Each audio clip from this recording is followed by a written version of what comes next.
Listen here, child. Come close to this fire. Let the smoke rise and carry with it the smell of burned wood, mixed with the dried blood that never leaves the southern soil. I am the voice of those who have no tongue left, of those swallowed by the sea in the middle passage, of those who saw the sun rise red from so much screaming. I carry the weight of chains that still rattle inside my bones. Sit down. Listen. Because tonight I bring back a woman the white devil tried to erase from this world, but whom God himself kept in the book of life with letters of fire. Down in the slave quarters of Virginia, where the James River runs muddy and the cotton grows tall on the blood of our people, there lived a woman they couldn't break. Lord have mercy. They tried, sweet Jesus, they tried. But some souls are forged in African fire, tempered in the middle passage, and no whip, no chain, no master's cruelty can split them open. Her name was Martha. Martha, the Unbreakable. And this is her testimony.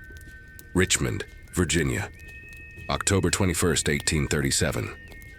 The gallows stood 13 steps high in the center of the public square, black wood against a sky too blue for what was about to happen.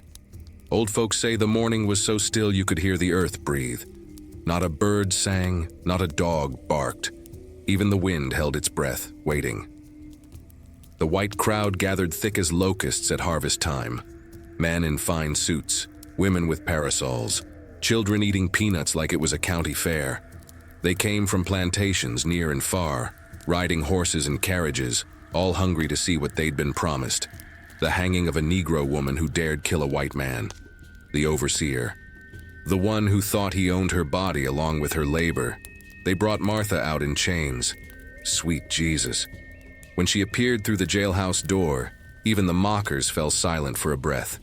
She wore a simple white dress. Not the rags of the quarters, but clean linen someone had brought her. Maybe her mama. Maybe one of the churchwomen who still believed in mercy. Her hair was braided tight against her scalp in the old African way. Patterns that carried messages the white folks couldn't read. Her skin, dark as fertile Virginia clay, gleamed with the sweat of the humid October morning. But it was her eyes that stopped hearts. Lord of glory. Those eyes burned like coals in a forge. Not with fear. No, sir. With something the crowd couldn't name but recognized deep in their guilty souls. She looked at them the way the ancestors looked at the slavers from the ship's hold, with knowledge of who would be judged when the final trumpet blew.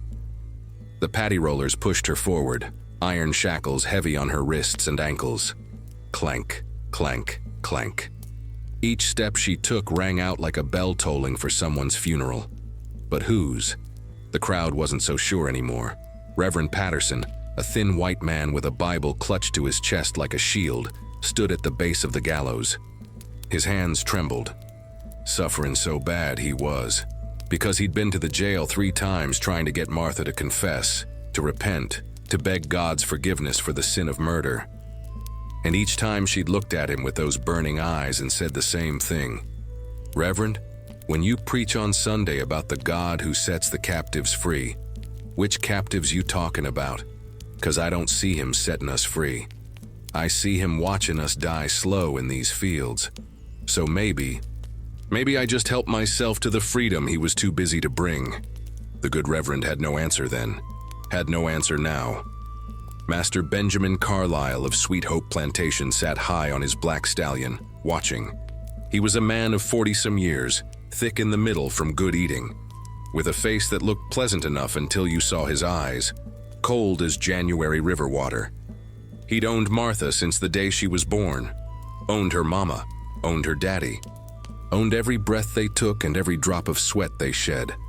When they asked him if he wanted to say any words before the execution, he cleared his throat and shouted loud enough for all to hear. Let this be a lesson, a warning to every Negro in Virginia, in the whole South. You are property. You have no right to raise your hand against a white man no matter what he does. The law is clear. God's order is clear. And this woman, he pointed at Martha with his riding crop. This woman has violated both. The crowd murmured approval. Riled up they were, full of rage disguised as righteousness. But Martha, oh Martha. She climbed those 13 steps without help. The hangman, a hooded figure whose hands shook like leaves in a storm, waited at the top. The platform creaked under their weight. Below, the crowd pressed closer, eager for the final moment. The executioner placed the noose around her neck. Rough hemp that had already strangled 3 men that year. It scratched her skin. She didn't flinch. Reverend Patterson began to read from Psalms, his voice cracking. "The Lord is my shepherd. I shall not want," but his words were drowned out by a woman's wail from the edge of the crowd. Old folks who were there swear on their lives they saw her. A Negro woman, ancient and bent, pushing through the white folks like Moses through the Red Sea. It was Mama Sally, Martha's mother. "My baby," she cried. "My child. Lord, have mercy on my child." The patty rollers grabbed her, pulled her back, but her voice carried. Oh, it carried like a spiritual song in the midnight quarters, like the drums our people used to beat before they banned them, like the memory of Africa itself. Martha heard. Her jaw tightened, but she didn't look down. She looked up, past the crowd, past the buildings, past the blue Virginia sky. She looked toward something only she could see. Maybe she saw the ancestors waiting. Maybe she saw the shores of Africa her grandmother told her about in whispers. Maybe she saw God himself, the real God, not the white man's God who blessed slavery and cursed freedom. Master Carlyle shouted from his horse, "Any last words, Negra?" The crowd fell silent, hungry for her fear, desperate to see her broken at last. Martha smiled. Sweet Jesus, she smiled. A smile so wide, so bright, so fierce that grown men in that crowd would wake up seeing it in their nightmares for years to come. Her white teeth flashed in the morning sun. Her eyes blazed. And when she spoke, her voice rang out clear and strong, carrying to every corner of that square. "I'm leaving this world, but I'm leaving it free. Y'all stay here with your sins. And one day soon, there's gonna be a black woman like me on every corner of this cursed land, and you gon' tremble just remembering my name." The hangman reached for the lever. Time moved like molasses. The ancestors held their breath. The earth waited, and then... But wait. Wait now, child. You want to know why Martha smiled? You want to understand how a woman standing on the gallows, rope around her neck, death seconds away, could smile like she'd already won? Then we got to go back 18 years. Back to 1819. Back to the muddy banks of the James River where a baby girl was born screaming into a world that didn't want her. We got to go back to the beginning. Because to understand that smile, that fierce, unbreakable, eternal smile, you gotta understand the woman who wore it. You got to walk through the cotton fields with her.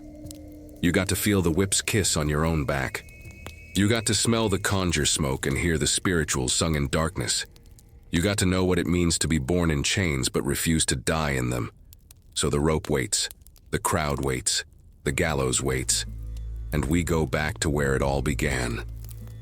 Sweet Hope Plantation, Virginia, June 12, 1819. The birth happened in the quarters on a night so hot the air itself seemed to sweat. In them days of deep sorrow, Negro women gave birth the way they did everything else, while working. Mama Sally had been in the fields until the sun went down, her belly huge and tight, dragging a cotton sack that should have been pulled by a mule. When the first pain struck, she didn't cry out. Couldn't. The overseer, old Josiah Rankin, father to the Obadiah who'd come later, didn't tolerate weakness. Suffer in silence or suffer worse. She made it back to the cabin she shared with 12 other souls. Quarters built of rough pine, gaps in the walls wide enough to stick your finger through, dirt floor that turned to mud when it rained. One room, no windows, just a door that didn't lock and a fireplace that smoked more than it warmed. The other women knew. Lord, they always knew. Without words, they formed a circle around Sally. Old Aunt Dinah, who'd caught more babies than she could count, sent the young ones for water and rags. Sister Ruth began to hum, low and steady, one of them old songs from across the water. Words in a language the masters had tried to beat out of them, but that lived on in the quarters like stubborn weeds. Push, child. Aunt Dinah said, her hands strong and sure despite the arthritis that gnarled her fingers. Push like you pushin' out all the pain this world done give you. And Sally pushed. But between the pains, as the sweat poured down her face and the other women held her hands and wiped her brow, Sally talked. Talked in a way she never had before, like the baby coming was pulling memories out of her along with blood and water. I remember the ship, she whispered, eyes distant. The Hope of Liverpool, they called it. Hope. She laughed, bitter as gall. Wasn't no hope in that ship's belly. Just darkness and chains and the smell of death so thick you could taste it. Hush now, Aunt Dinah said gently. Save your strength. But Sally couldn't stop. The memories had been locked up too long, buried too deep. Now they poured out like the baby itself, demanding to be born into the world. I was 14 summers when they took me. In my village I was promised to a warrior. Good man, strong-backed man, kind eyes, we was gonna marry after the harvest. Her voice broke. But the raiders came before dawn, men with guns and chains. They burned everything. Everything. Another contraction seized her. She screamed, not loud because loud brought trouble, but through clenched teeth a sound like tearing cloth. The ship, she continued when she could breathe again. Lord have mercy. We was packed like firewood. Couldn't sit up. Couldn't turn over. The woman chained next to me died on the 3rd day. They left her body there for 2 more days before they dragged her out and threw her to the sharks. I could feel her getting cold against my skin. Could feel her spirit leave. Sister Ruth's humming grew louder, trying to drown out the horror. But Sally kept talking, kept remembering, kept bleeding the past out along with the present. 67 days on that water. 67 days of folks dying, of women being dragged up to the deck and brought back bloody and broken, of children crying for mothers who couldn't comfort them because we was all chained separate. The white sailors would come down sometimes just to look at us, like we was animals in a pen. They'd laugh. Sweet Jesus, they'd laugh at our suffering. Babies crowning, Aunt Dinah said. One more push, Sally, one more. When we got to Charleston, Sally gasped. They washed us in cold seawater, scrubbed us with brushes till we bled, oiled our skin to make us shine, put us on that auction block like we was horses. Men in fine clothes walked around us, poked us, looked in our mouths, felt our arms and legs.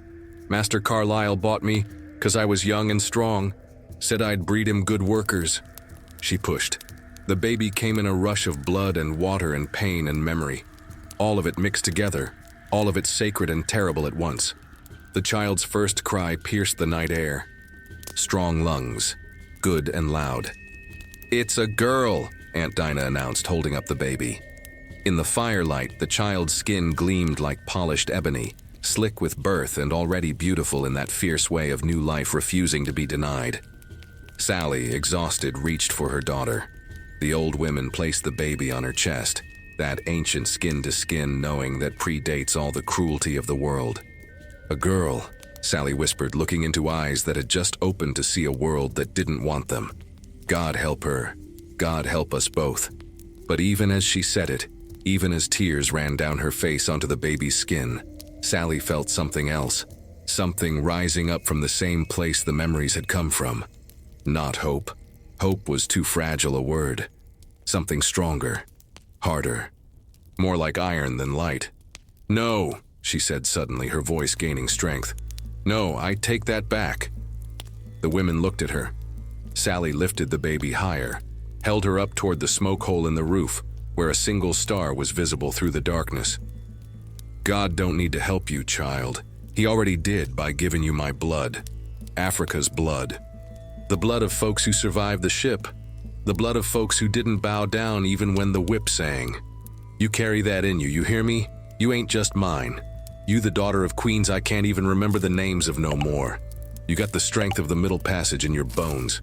She pulled the baby back to her chest, fierce now, protective. Your name is Martha.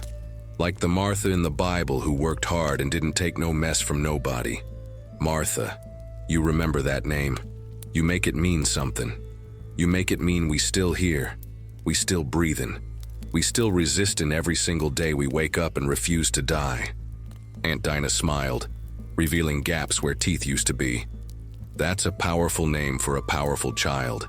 May the ancestors guard her. May she never forget who she is," Sister Ruth added. Outside the cabin, the night sounds of the plantation continued. The overseer's dog barking, a night bird calling, the distant sound of the master's house where lights still burned and white folks lived in a different world entirely. But inside that cramped, hot dirt floor cabin, a circle of Negro women held a baby who had just inherited two legacies. The legacy of stolen Africa, of the Middle Passage, of slavery's chains, and the legacy of resistance, of memory, of refusal. Both legacies lived in Martha's first breath. Both would shape everything that came after. The old ones say that on the night Martha was born, a strange thing happened. Master Carlisle's prize rooster, a mean bird that attacked anyone who came near, flew up into a tree and didn't come down for 3 days. Just sat there, silent, like it was watching something the humans couldn't see. And in the big house, young Obadiah Rankin, son of the overseer, then just a boy of 14 with hate already growing in his heart like poison ivy, woke from a nightmare screaming. When his mama asked what he'd dreamed, he said he'd seen a black woman with fire in her eyes chasing him through a field of cotton that burned and burned but never turned to ash. His mama told him it was just the heat, just his imagination. But some things ain't imagination. Some things are prophecy. And on that hot June night in 1819, two souls were born into opposition. Martha, daughter of Africa and the Middle Passage, and the destiny that would one day make her name echo through history. The countdown had begun. 18 years until the gallows. 18 years of cotton and cruelty.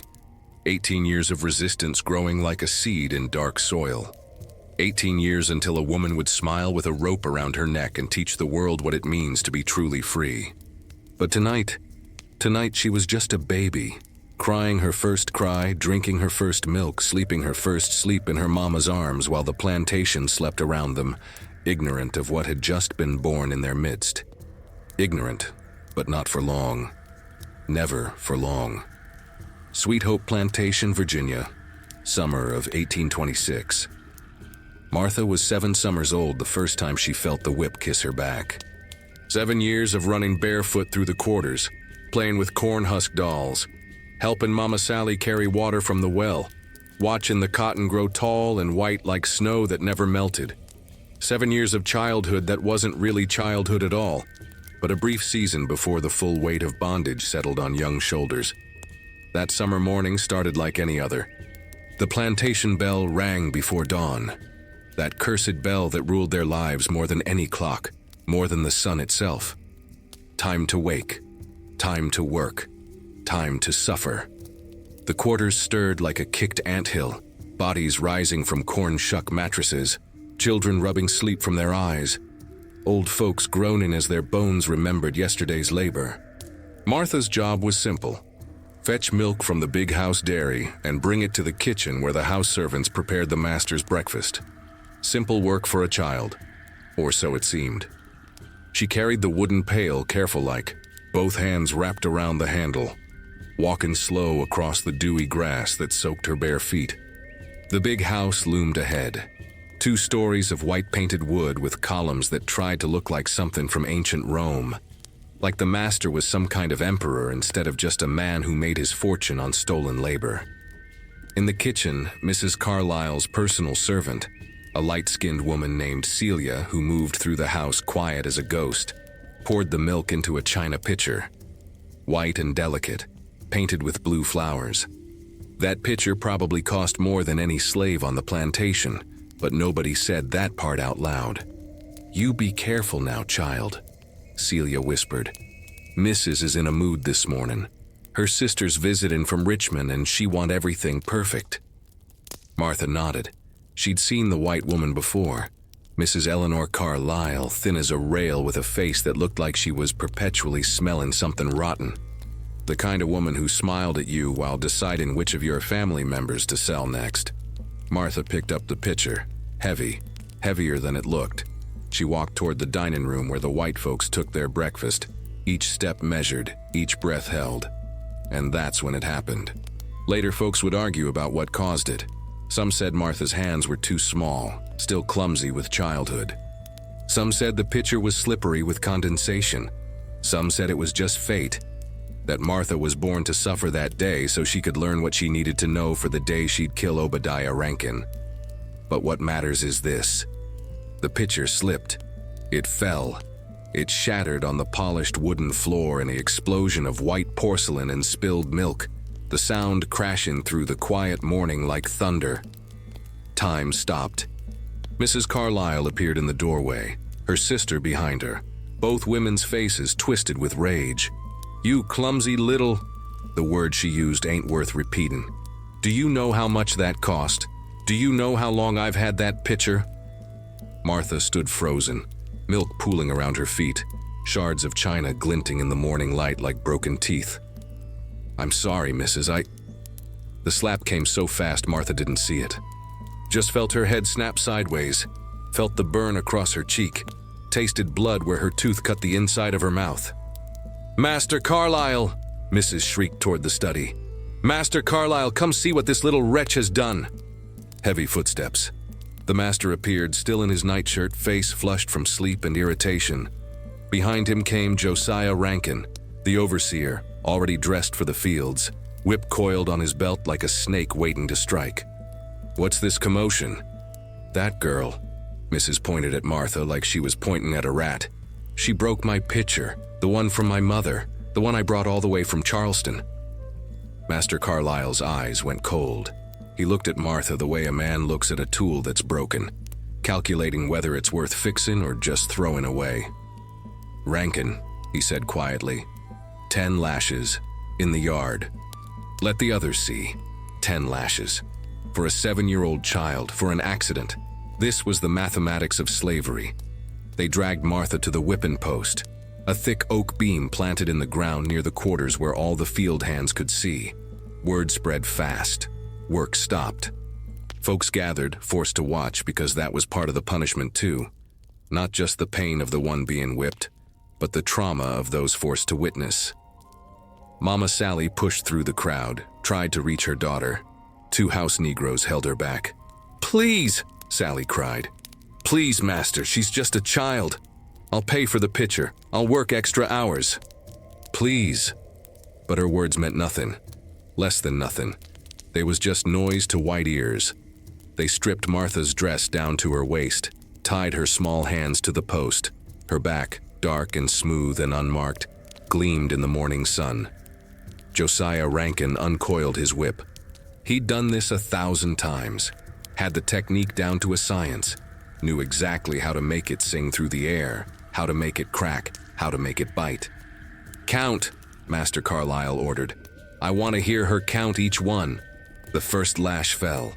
Martha's world exploded in fire. Pain like nothing she'd ever imagined tore across her shoulders.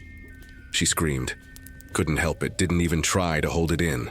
The sound ripped from her throat raw and primal. "1," someone in the crowd said when she couldn't. The second lash crossed the first, making an X of blood. 2, the third, the fourth, the fifth. Mama Sally's wailing rose above everything, a sound of pure maternal agony that would haunt the quarters for years. Other women joined her, crying, praying, calling on Jesus and the ancestors and any power that might intervene. But no power came, just the whip, again and again. By the 7th lash, Martha stopped screaming, went somewhere else in her mind. Old folks say that's when the ancestors came to her for the first time. That in the white-hot agony, she felt them gather around. All the stolen souls, all the ones who died in the middle passage, all the ones who'd been whipped and beaten and broken before her. And they whispered to her. Not words exactly, more like a knowing, a understanding that settled into her bones along with the pain. This is what they do. This is who they are. Remember. Remember everything, because one day you'll make them pay. The 10th lash fell. They cut her down. She collapsed in the dirt, back torn open, blood mixing with Virginia clay. Mama Sally broke free finally, fell to her knees beside her daughter, pulled Martha into her arms. "I'm sorry, baby, I'm so sorry." But Martha, even through the pain, even through the tears, even through the trauma that would mark her for life, looked up at her mama with eyes that had changed. Eyes that had left childhood behind forever. "Don't be sorry, Mama," she whispered, voice hoarse from screaming. "Don't you ever be sorry. They the ones gonna be sorry. One day, I promise you, one day they gonna pay for every drop of this blood." That night, Aunt Dinah came with poultices made from roots and leaves. She cleaned Martha's wounds while singing low spirituals. The old woman's hands moved gentle across the torn flesh, applying medicines passed down from Africa, knowledge the masters couldn't steal. "These scars," Aunt Dinah said softly, "you gonna carry them forever, child. But don't let them carry you, you hear? Don't let what they did make you forget who you are." Martha lay on her stomach on the cabin floor, every breath in agony, and made herself a promise in the darkness. She would remember. She would grow strong. And when the time came, because she knew now that a time would come, she would not hesitate. The whip had taught her a lesson that day. Just not the lesson Master Carlyle intended. It taught her that mercy was a luxury slaves couldn't afford. It taught her that the world was divided into those who held the whip and those who felt it. And most importantly, it taught her that one day, if you were strong enough, if you were fierce enough, if you refused to be broken no matter how many lashes they gave you, one day you could take the whip away. Sweet Hope Plantation, Virginia. October 1829. There are sounds that mark a life forever. The crack of the whip, the rattle of chains, the wail of a mother who knows she'll never see her child again. For Martha, at 10 years old, that sound came on a cold October morning when the slave trader's wagon rolled up the plantation drive. She was in the cotton fields when she heard it, the creak of wheels, the jingle of harnesses, the low murmur of white men's voices discussing business. Every Negro on that plantation knew what those sounds meant, knew it in their bones the way animals know when a storm's coming. Somebody was being sold. The field hands kept their heads down, kept picking, kept moving. Don't look, don't attract attention. Don't give them any reason to notice you. That was survival. But Martha couldn't help herself. She straightened up, cotton sack half full, and looked toward the big house. 3 wagons, barred like cages, already had people inside. Men, women, children from other plantations, all chained together, all headed south to the deep cotton country where they worked you to death and bought fresh slaves to replace you when you died. "Get back to work, girl." The field driver, a Negro man named Moses, who'd been broken so thoroughly he'd turned overseer for the white man, shoved Martha's shoulder. "You don't want them looking at you." But it was too late. Master Carlyle was walking toward the quarters with the slave trader and Josiah Rankin. They were pointing, deciding, selecting human beings like they was choosing apples from a barrel. Martha's heart started to pound. She thought of her mama back at the quarters tending to the young ones. Thought of her daddy Jonah out in the tobacco fields. Thought of her brothers. Oh, sweet Jesus. Her brothers. Peter and Samuel, 8 years old and 6 years old. Twins born 2 years after Martha, both of them small for their age, but clever, quick, always laughing even when there wasn't nothing to laugh about. They could make music with sticks and stones, could find joy in a muddy puddle, could make Mama Sally smile on the hardest days. Martha dropped her cotton sack and ran. "Girl! Girl! Get back here!" Moses shouted. But she didn't stop. Couldn't stop. Some knowledge had seized her heart with iron fingers, squeezing all the air from her lungs. They were taking her brothers. She ran through the cotton rows, burrs catching on her dress, the October sun beaten down merciless. Ran toward the quarters where she could already hear it. Mama Sally's voice rising in a wail that carried across the whole plantation. "No, no, please, not my babies, not both of them. Please, Master, take me instead, please." Martha burst into the quarters clearing just in time to see them. Peter and Samuel, small bodies already shackled at the wrists, being led toward the wagons by two white men she'd never seen before. The traders, men whose business was breaking families, whose profit was measured in tears. Mama Sally was on her knees in the dirt, hands clasped in prayer or begging or both, completely undone. Papa Jonah stood behind her, face carved from stone, every muscle in his strong-backed frame tense with the rage he couldn't express. If he moved, if he attacked the white men, they'd kill him right there. And then Sally would lose her husband and her sons all in one day. So he stood, paralyzed by the impossible calculus of slavery. "Mama!" Peter cried, his voice high and terrified. "Mama, I don't want to go!" Samuel was crying too hard to speak, tears and snot streaming down his face.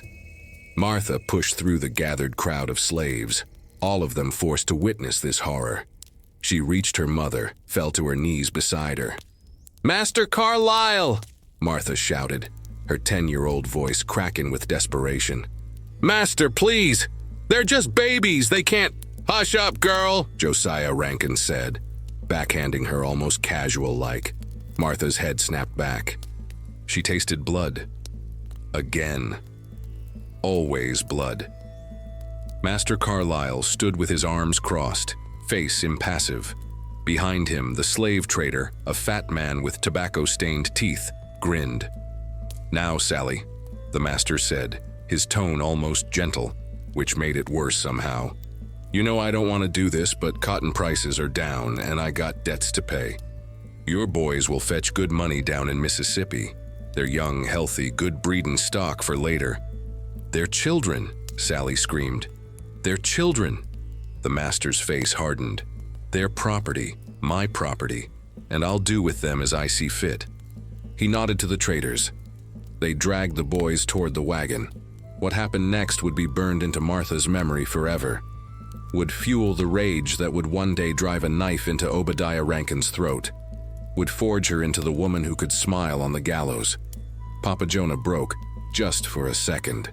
Just long enough to lunge forward, to reach for his sons. "Don't take them. For God's sake, don't." Josiah Rankin's whip sang through the air, caught Jonah across the face, opened a gash from eyebrow to jaw. Blood poured down, hot and red. Jonah fell to his knees, and still they dragged the boys away. Peter was screaming for his mama. Samuel was screaming for his papa. Mama Sally was screaming for God, for Jesus, for mercy that would never come. The traders threw the boys into the wagon with the others, slammed the barred door shut, locked it with a chain. Through the bars, Peter's small hand reached out. "Martha! Martha, help us!" But Martha couldn't help, nobody could help. That was the lesson of slavery. That was the truth that crushed your soul until you couldn't breathe. You were powerless. Completely, absolutely, eternally powerless. The wagon started to roll. The wheels creaked, the chains rattled, and the sound of children crying for their mama faded slowly down the plantation drive, quieter and quieter, until it was gone. Just gone. Mama Sally collapsed in the dirt. Papa Jonah sat with blood dripping from his face, staring at nothing. And all around them, the other slaves stood in terrible silence, everyone knowing that this could be them tomorrow. That this was the constant threat hanging over every moment of joy, every bond of love, every family connection. It could all be ripped away at any time, for any reason, or for no reason at all. Martha knelt in the dirt between her parents. Her back still carried the scars from the whipping 3 years earlier. Her face still stung from Rankin's backhand. And now her heart was learning a new kind of pain. That night, Martha made her mama a promise. Held Sally's hands while the older woman rocked and moaned and stared at the wall with eyes that had gone somewhere far away. "Mama," Martha said, her voice steady despite the tears on her face. "Mama, listen to me, I promise you. I swear on everything holy and unholy. I will never, never let them break us apart again. I will die before I let them sell you. I will kill before I let them take Daddy. You hear me?" Sally looked at her daughter, 10 years old, fierce as a wild cat, eyes burning with something that looked almost like holy fire. "Oh, child," Sally whispered. "That's a dangerous promise." "I don't care," Martha said. "I mean it, every word." And she did. Sweet Jesus, she did. From that day forward, Martha lived with her eyes open, watching, waiting, growing stronger, growing harder, growing into something the plantation had never seen before. A slave who refused to accept slavery. A woman who would rather die free than live in chains. A force that would one day explode with such violence that the whole state of Virginia would tremble. The countdown continued. 8 years until the gallows. 8 years until Obadiah Rankin would learn the price of cruelty. 8 years until a woman would prove that some souls cannot be broken, no matter what you do to them. But tonight, Martha was just a girl who'd lost her brothers, holding her broken mother, making promises in the dark. Promises written in blood. Promises that would be kept. Sweet Hope Plantation, Virginia. Spring of 1832. Martha was 13 summers old when Papa Jonah taught her the most important lesson of her life. Not in words. Words were dangerous on a plantation, could be overheard, could be used against you. But in the ancient way of hands showing hands, of knowledge passed down in silence and shadow. It was late evening, after the cotton fields had released them, and before the overseer made his night rounds through the quarters. That in-between time when the sky turned purple, and the fireflies started their dance and Negro folks could almost pretend they were free. Papa Jonah sat on a stump behind the cabin, his face still carrying the scar from when they took the twins 3 years back. That scar had turned him quieter, harder, like a blade that's been through the fire too many times. But his hands, Lord have mercy, his hands were still strong, still steady, still capable. He held a small knife, the kind used for descass and cotton bowls. Blade no longer than a finger, handle wrapped in old leather. Simple tool, nothing special to look at. But the way Jonah held it made it something else entirely. Martha approached slow, knowing without being told that this was a sacred moment. The kind her mama would have warned her away from if Sally had known. But Mama Sally was inside tending to sick old Aunt Dinah. And what happens in the shadows stays in the shadows. "Come here, girl," Jonah said quietly. Martha sat beside him on the ground, bare feet in the dirt, dress worn thin from work and washing. Jonah didn't look at her, just started sharpening the blade against a whetstone he'd stolen from the tool shed years ago. The sound of metal on stone rang out soft and rhythmic. Shick, shick, shick. Like a heartbeat, like a song. "You see this knife, Martha?" "Yes, Papa." "What you think it's for?" Martha thought careful before answering. "Cutting cotton bowls, trimming stems, field work." Jonah nodded. "That's what they think. That's what Rankin thinks. That's what Master Carlyle thinks." He paused. "But you a smart girl. You know better." He held the blade up to the fading light. The edge gleamed sharp enough to split a hair. "This here," he said soft, "is freedom. Small freedom, maybe. Quiet freedom, but freedom all the same." Martha's breath caught. This was dangerous talk, the kind that could get you sold down the river, or worse. But Jonah kept going, voice low and steady like water running over stones. "In the old days back in Africa, your great-grandmama told me before she died, warriors carried blades, not just for fighting, for protection, for honor, for saying I am a man and no one owns my spirit. You understand?" "I think so.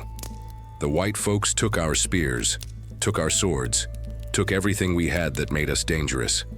He turned the knife slowly in his hands.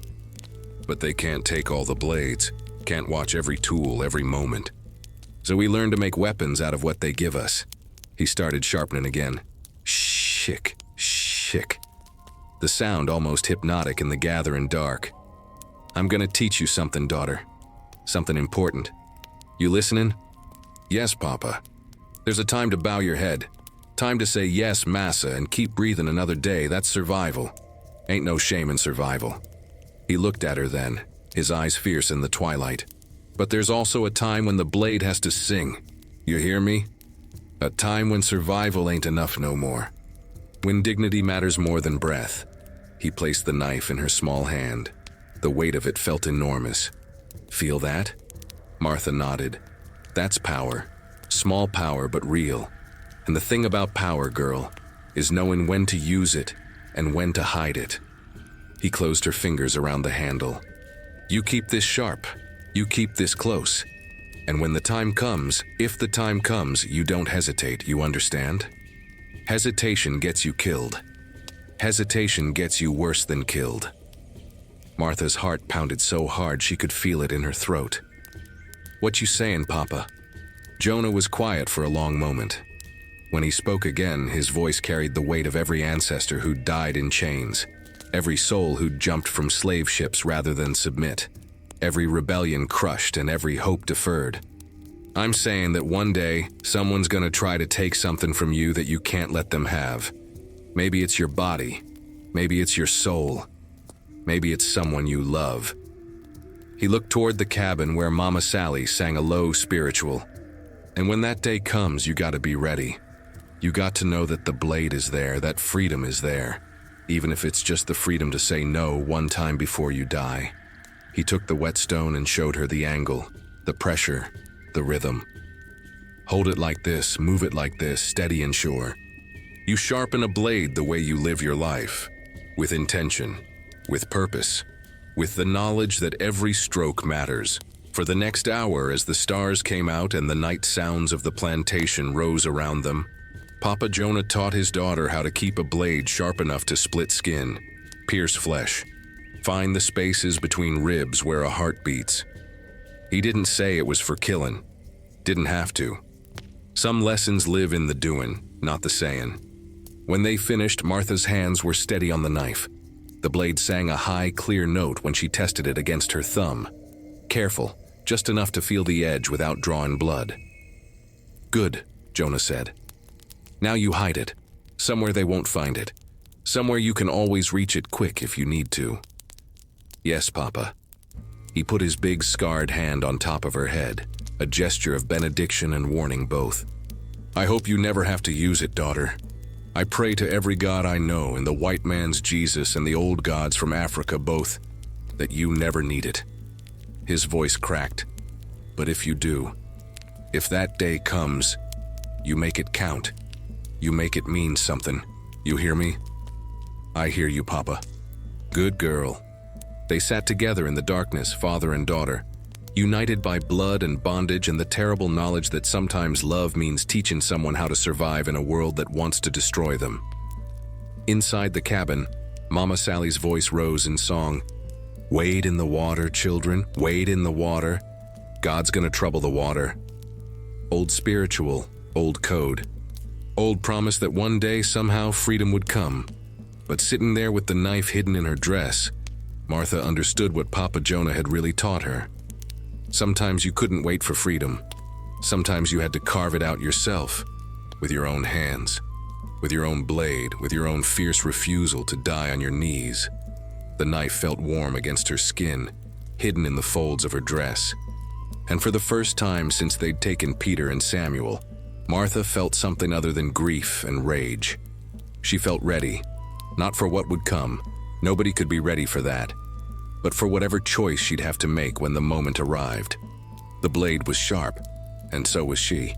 Sweet Hope Plantation, Virginia, summer of 1834. Martha was 15 summers old when Obadiah Rankin decided she was ripe. That's the word he used when he thought no Negro was listening. Ripe, like she was fruit on a tree, ready for picking, like she was something that existed purely for his consumption. But the quarters had ears everywhere, and word traveled fast through the invisible network of whispers and warnings that kept enslaved folks alive. Watch out for young Rankin, the older women told Martha. He got his eye on you. Keep your head down when he passes. Don't never be alone nowhere he might find you. Obadiah Rankin was 29 years old that summer, son of old Josiah, who'd retired from full-time overseer work due to a bad leg and worse lungs. Young Obadiah had stepped into his daddy's boots and his daddy's cruelty with enthusiasm. He was a tall man, broad-shouldered, with pale eyes that reminded folks of a snake's eyes, flat and cold and hungry. He'd been watching Martha for 2 years now, ever since she'd started to change from girl to woman. started to grow tall and strong-backed like her papa, started to develop the kind of fierce beauty that made white men dangerous and black women terrified for their daughters. The summer heat that year was suffering so bad that even the white folks in their big house with their fans and their lemonade complained. In the cotton fields, it was worse than hell. Sun beat down like a hammer on an anvil, turning the earth to dust and the workers to shadows. Martha worked in a row near the edge of the field, cotton sack dragging behind her, fingers bleeding from the bowl's sharp edges. She'd learned to move efficient. No wasted motion, steady pace that ate up the rows without exhausting herself. Survival mathematics.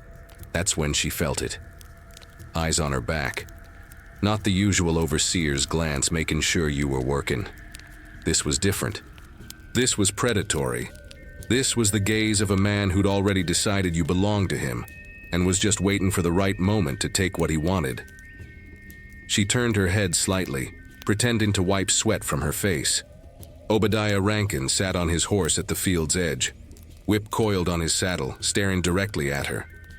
When their eyes met, he smiled, not friendly, possessive, the smile of a man who thought he held all the power. Martha's stomach turned cold despite the heat. She looked away quick, bent back to her work, hands shaking slightly as she pulled cotton. But she could still feel him watching, still feel that gaze crawling over her skin like something unclean. The day dragged on. The sun moved across the sky slow as molasses, and every time Martha looked up, there he was, watching, waiting. When the bell finally rang for midday break, the field hands trudged toward the shade trees where they'd left water buckets. Martha moved with the crowd, staying close to the older women, using their bodies as shields. But Obadiah was faster. "You there?" he called out. "Martha, ain't it? Come here." Every Negro in that field went still. Not obvious still, but that internal freezing that happens when you know something terrible is about to unfold, and all you can do is witness. Martha's heart hammered. The knife Papa Jonah had given her was hidden back at the cabin. Couldn't bring it to the fields. Too risky with the searches Rankin sometimes did. So she had nothing. Just herself. She walked toward him slow, head down, playing the part expected of her. "Yes, sir." Up close, Rankin smelled of whiskey and tobacco and old sweat. His horse shifted under him, nostrils flaring like it could smell his intentions too.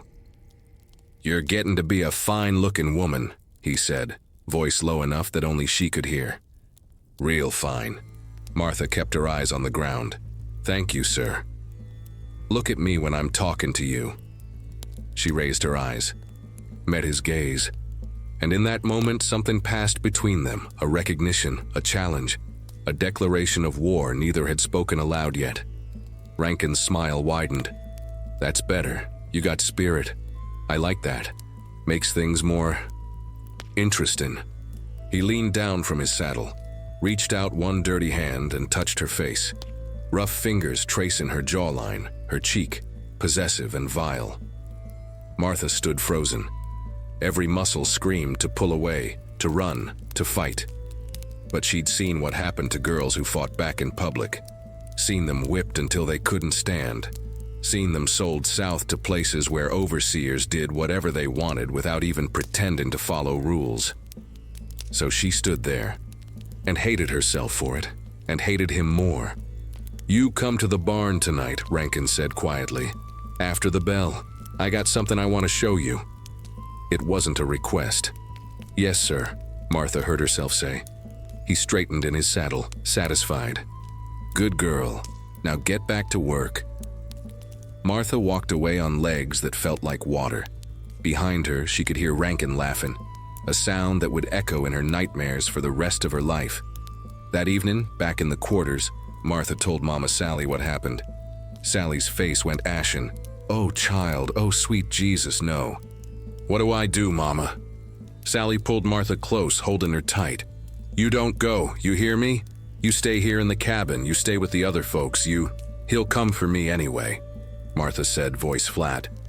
"You know he will, and if I refuse, he'll hurt you. He'll hurt Papa, he'll sell one of us just to prove he can." This was the impossible trap of slavery. Every choice led to pain. Every option was a betrayal of yourself or someone you loved. Mama Sally started to cry. Silent tears that spoke of every woman on every plantation who'd faced this same horror. Every mother who couldn't protect her daughter. Every daughter who had to sacrifice herself to keep her family alive. But then Papa Jonah spoke from the corner where he'd been listening. "No." Both women looked at him. "No," he said again, standing up, that old scar on his face catching the firelight. "She don't go empty-handed." He reached into the hiding spot behind a loose board and pulled out the knife. The one he'd taught Martha to sharpen. The one that sang when it cut through air. "You take this," he said, pressing it into Martha's hand. "And if he tries to take what you won't give, if he puts his hands on you in that way, you use it." "Jonah," Sally gasped. "They'll kill her." "Maybe," Jonah said, his voice hard as iron. "But maybe she kills him first. And maybe that's better than living with what he'll do if she don't fight back." He looked at Martha, really looked at her, and she saw in his eyes every slave who'd ever made the impossible calculation between survival and dignity. "I can't tell you what to do, daughter. This choice is yours and yours alone. But I can tell you this, whatever you decide, we'll stand with you. Live or die, free or in chains, we are your people, your blood, and we love you enough to let you choose." Martha held the knife, felt its familiar weight, felt the sharpness Papa Jonah had taught her to maintain, and made her decision. She went to the barn, not because Rankin commanded it, but because some battles can't be postponed, and some lessons have to be taught with blood. Sweet Hope Plantation, Virginia. Summer of 1834 continued. The barn stood at the edge of the plantation like a dark mouth waiting to swallow something whole. Martha approached it as the last light died in the western sky, the knife hidden in the folds of her dress, pressing cold and sharp against her thigh with every step. Her hands weren't shaken. That surprised her. She'd expected fear to make her tremble, make her weak. But what she felt instead was something colder, harder, something that felt like the iron Papa Jonah had taught her to recognize in herself. The barn door hung open. Inside, darkness and the smell of hay and horse sweat and something else. Whiskey, heavy in the air like a warning. "I was wondering if you'd come." Obadiah Rankin's voice came from the shadows. "Wondered if you had the sense to obey." Martha stepped inside, let her eyes adjust to the dim light filtering through the slats in the walls. Rankin sat on a hay bale, bottle in one hand, that same predatory smile on his face. "Close the door," he said. Martha didn't move. Rankin's smile faded. "I said close the door, girl." "I heard you." Martha's voice came out steady, strong. "I chose not to." For a moment, Rankin just stared at her like he couldn't quite believe what he'd heard. Then he laughed, sharp and mean. "You got fire. I knew it. Seen it in your eyes every time I looked at you." He stood up, setting the bottle aside. "That's gonna make this even better." He moved toward her, not rushing, taking his time like a cat that's already caught the mouse and is just playing now. Martha's hand found the knife through her dress, felt its outline, waited. "You know what I want," Rankin said, close enough now that she could smell the whiskey on his breath, see the sweat on his face, see the sick desire in those pale snake eyes. "And you know you're gonna give it to me, one way or another." He reached for her. Martha stepped back. "No." "No?" He laughed again. "You think you can tell me no? You think—" He grabbed her wrist, yanked her toward him. His other hand went to her dress, started pulling at the fabric. And that's when Martha moved. Not with the knife, not yet. That would be murder, and murder meant death, and she wasn't ready to die. Not for him. Not here. But Papa Jonah had taught her more than just how to sharpen a blade. He'd taught her that every object in the world could be a weapon if you had the will to use it. Her free hand shot out, grabbed the whiskey bottle Rankin had set down. Glass and cheap liquor still sloshing inside. Heavy enough, sharp enough. She swung it with all the strength cotton picking had built into her young arms. The bottle connected with Rankin's temple with a sound like a hammer hitting a melon, wet and terrible and satisfying. Rankin's eyes went wide. His grip on her wrist loosened. Blood started to flow from the gash on his head, black in the dim light. You. He couldn't finish the sentence, staggered backward, hand going to his head, fingers coming away red. Martha didn't wait to see what he'd do next. Didn't wait to find out if he'd recover, if he'd call for help, if he'd make good on whatever threat was forming in his whiskey-soaked brain. She ran, burst out of that barn like salvation itself was chasing her. Ran through the purple twilight, past the big house where lights glowed warm and safe for folks who didn't know what it meant to fight for your body with broken glass. Ran past the cotton fields where she'd spent her life bleeding for someone else's profit. Ran back to the quarters where Mama Sally and Papa Jonah waited, hearts in their throats praying to every god they knew. When Martha burst through the cabin door, Sally grabbed her, checked her for wounds, for tears, for signs of violation. Did he? No, Mama, I stopped him. Papa Jonah stood up from the corner. How? Martha pulled the bottle from where she'd kept holding it without realizing, her knuckles white around the neck. It was cracked now. Rankin's blood mixed with whiskey dripping down the sides. I broke this on his head. For a long moment, nobody spoke. Then Papa Jonah started to laugh. Low at first, then louder, a sound of pure pride and terror mixed together. That's my girl, that's my fierce girl. But Mama Sally's face went pale. He gonna come for you now. He gonna tell Master Carlyle. They gonna let them come, Martha said. And she meant it. Sweet Jesus. She meant it with every fiber of her being. Let them come and I'll tell everyone what he tried to do. I'll tell the whole plantation.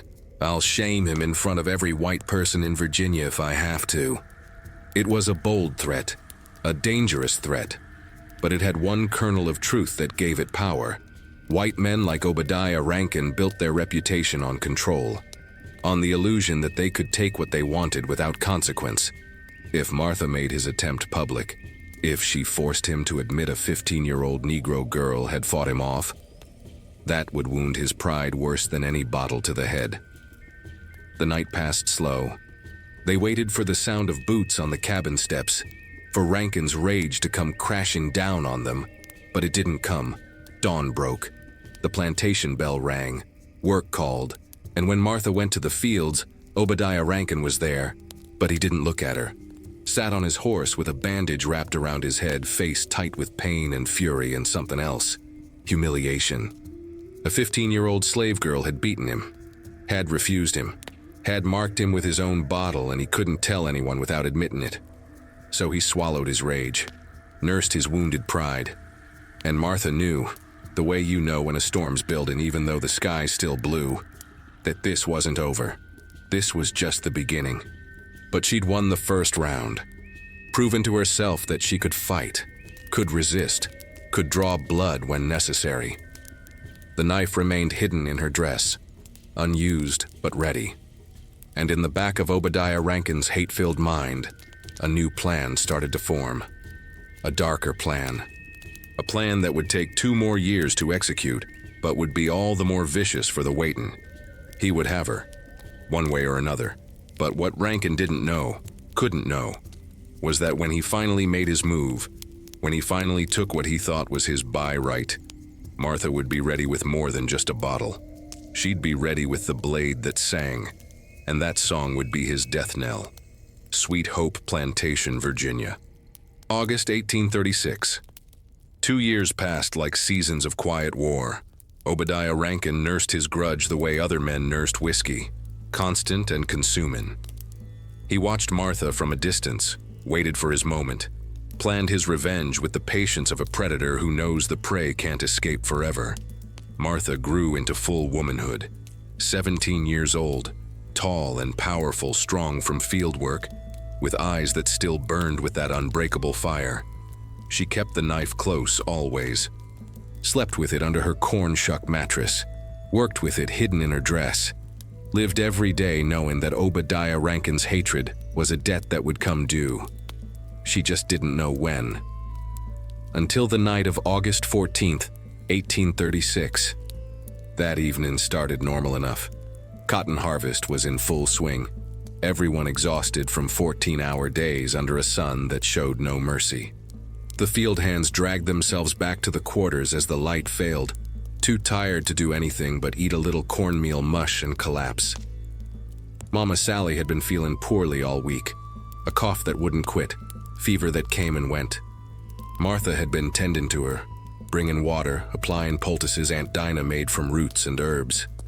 "I need more yarrow from the root cellar," Aunt Dinah said as night fell, "for your mama's chest. Can you fetch it, child?" The root cellar was a small underground room near the tool shed, where they kept vegetables and medicinal plants. Normally nothing to fear, but something in Martha's gut twisted when Aunt Dinah asked, "Can someone else go?" Aunt Dinah looked at her strange. "You scared of the dark now?" "No, not the dark. Not, but something else. Some knowing that lived in the blood, some warning from the ancestors that tonight was different. But Mama Sally's coughing got worse, and duty won out over instinct." Martha took a candle and walked into the night. The root cellar door stood open, which was wrong. Nobody left it open because of rats. Martha's hand went to the knife in her dress. She started to turn back. That's when rough hands grabbed her from behind. One hand covering her mouth, cutting off the scream before it could form. Another arm around her waist, lifting her off the ground despite her strength. The candle fell, went out. She was dragged into the tool shed, into darkness, into the nightmare she'd been expecting for 2 years. Obadiah Rankin's voice, thick with whiskey and 2 years of waiting, breathed hot against her ear. "Been patient long enough, girl. Tonight you gonna learn who you belong to." Martha fought. Lord have mercy, she fought like a wildcat, kicked, bit, clawed, drew blood with her nails. But Rankin had planned this, had waited until she was alone, until no one would hear, until he had every advantage. He threw her to the ground. The dirt floor was hard and cold, and smelled of metal and old wood.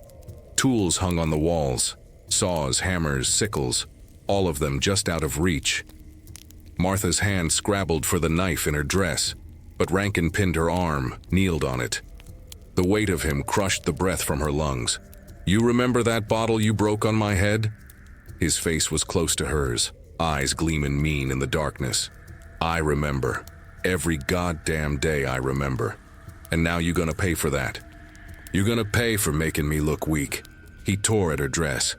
Martha screamed, but the tool shed was far from the quarters, and sound didn't carry well through the thick August air.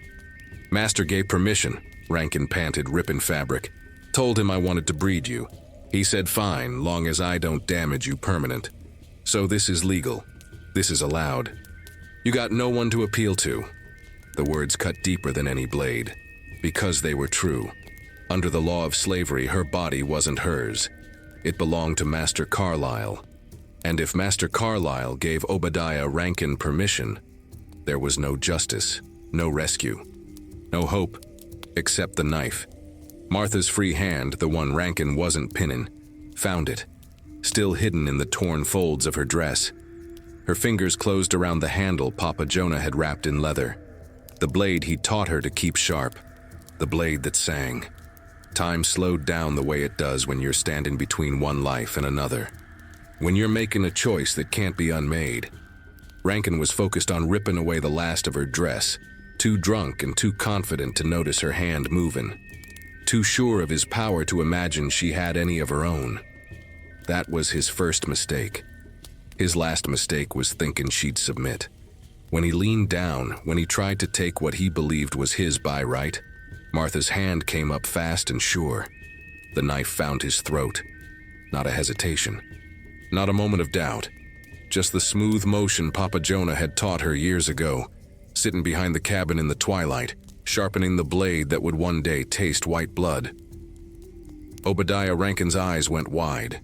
His mouth opened, but no sound came out except a wet gurgle. Blood, hot and dark, poured over Martha's hand, her arm, her chest. She didn't stop, pulled the blade out, drove it in again. And again, and again. 7 times. Once for every year since he'd first started looking at her like property. Once for her mama who couldn't protect her. Once for her papa who could only give her a weapon. Once for her brothers sold away. Once for every woman on every plantation who'd suffered this same violation. Once for herself, and once more just to make sure he was dead. When she finally stopped, when she finally pulled the blade free and let his body fall, Obadiah Rankin lay in a spreading pool of his own blood, eyes staring at nothing, mouth frozen in eternal surprise. Martha stood up, torn dress hanging off her, blood covering her from fingertips to shoulders, the knife still in her hand, dripping red onto the dirt floor. She didn't shake, didn't cry, didn't feel anything except a strange, cold clarity. She had killed a white man, and the only regret she felt was that she couldn't kill him twice.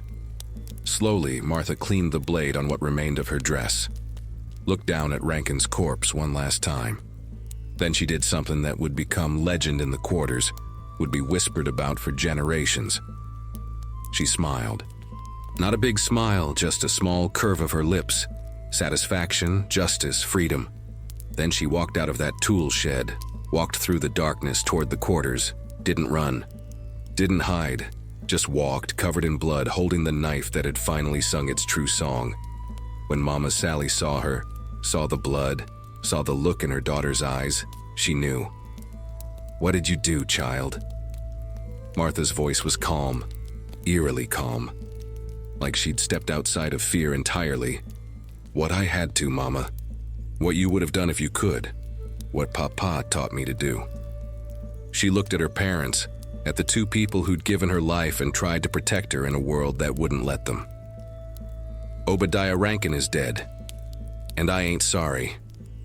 The words hung in the air, and the countdown to the gallows began. Sweet Hope Plantation, Virginia. August 15th, 1836.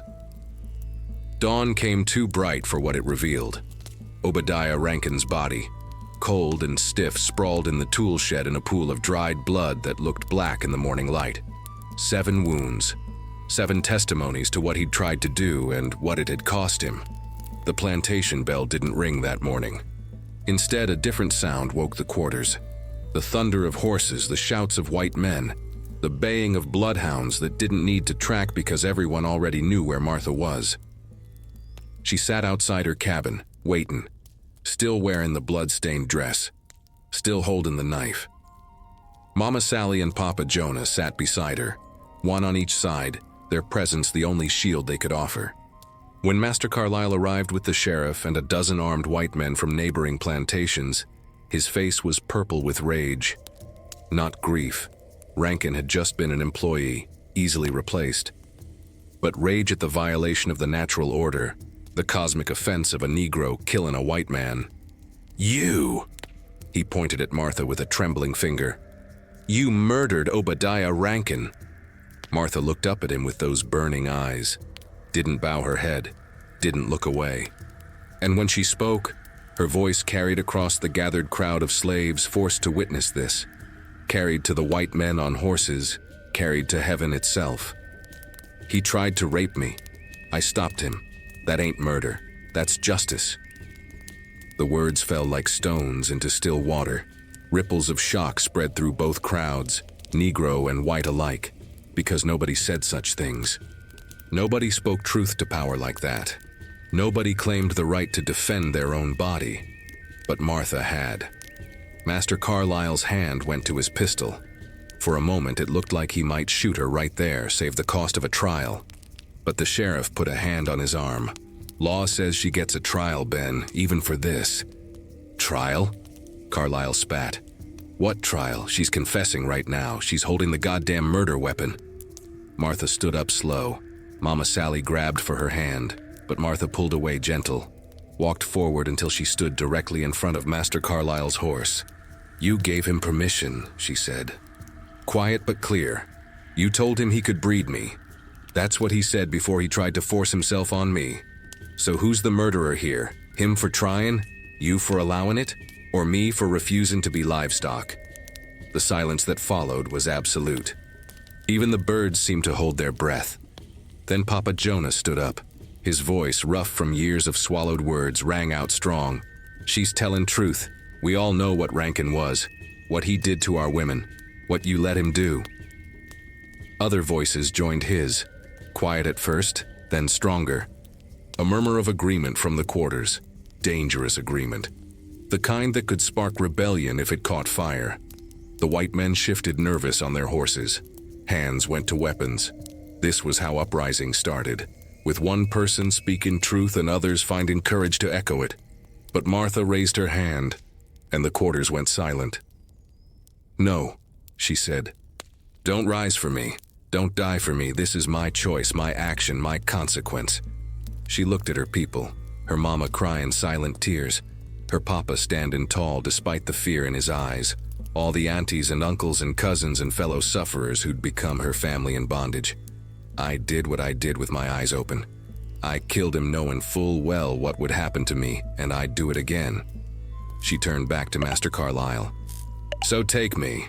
Have your trial. Hang me if you want, but you can't make me regret it. You can't make me bow, and you damn sure can't make me sorry for refusing to be raped." Master Carlyle's face worked through several emotions: rage, frustration, and something else. Something that might have been grudging respect in another context, another world. But not this world. "Chain her," he ordered. The paddy rollers moved forward with iron shackles, heavy ones meant for male field hands who tried to run. They locked them around Martha's wrists, her ankles. The weight was enormous, but she didn't stumble. Stood straight as a pine tree, head high. As they led her to the wagon that would take her to Richmond jail, the quarters erupted. Not in violence. Martha had forbidden that with her words, but in song. Old Aunt Dinah started it, her cracked voice rising in a spiritual that had crossed the middle passage. "Oh freedom, oh freedom, oh freedom over me, and before I'd be a slave, I'd be buried in my grave. And go home to my Lord and be free." The other voices joined, swelling into a chorus that followed Martha down the plantation road. The white men shifted uncomfortable, tried to make the singers stop, but you can't silence a spiritual once it's started. It has its own life, its own power. Martha walked in chains, but she walked like a queen, and every step she took, the song grew stronger behind her. In the wagon, locked in a cage meant for cargo, Martha watched Sweet Hope Plantation disappear behind her. Watched her mama collapse in Papa Jonah's arms. Watched the only home she'd ever known fade into memory. But she didn't cry, didn't regret, didn't bow her head even once because Obadiah Rankin was dead and she was still alive. And in the arithmetic of slavery, that was victory enough. The wagon rolled toward Richmond, toward jail, toward trial, toward gallows, but also toward legend, because word was already spreading. Through the slave quarters of Virginia, through the tobacco fields and cotton plantations, through the network of whispers that connected all enslaved folks from Maryland to Mississippi. A Negro woman had killed her would-be rapist, killed him with 7 stabs of a blade, killed him and confessed without shame, killed him and walked to her punishment like she'd already won. And that story, that fierce, unbreakable revolutionary story, would outlive the rope that waited for her neck. Richmond City Jail, Virginia, September 1836. The cell was 8 feet by 6 feet. Stone walls sweating moisture, iron bars thick as a man's wrist. One small window high up that let in a square of light that moved across the floor as the day aged. No bed, just filthy straw on a dirt floor. A bucket in the corner for waste that nobody emptied regular. Martha had been there 3 weeks when Aunt Grace came to visit. Visits were rare. Master Carlyle had forbidden Mama Sally and Papa Jonah from coming. Said it would just encourage other slaves to think rebellion was acceptable. But Aunt Grace was a free Negro woman, a conjure woman who lived on the edge of Richmond, tolerated by white folks because she had a gift for healing that even their doctors couldn't match. She was ancient, face creased with 1,000 wrinkles, body bent from time but spirit still iron strong. She walked with a cane carved with symbols that predated Christianity, that went back to Africa and beyond. The guard let her in after she slipped him a coin and a small packet of something that would cure his wife's rheumatism. He locked the cell door behind her and walked away, leaving the 2 women alone. Aunt Grace looked at Martha for a long moment. Martha sat against the wall, chains still on her wrists and ankles, face thinner from prison food but eyes still burning with that unquenchable fire. Child, Aunt Grace finally said, do you know what you've done? I killed a white man who tried to rape me. No, the old woman shook her head. You did more than that. You broke something in the world, in the order of things. You made a crack in the wall that holds us all in chains. She lowered herself to the floor with difficulty, sat cross-legged in front of Martha. From a bundle wrapped in cloth, she pulled out roots, dried herbs, a small bottle of something dark, and a white candle.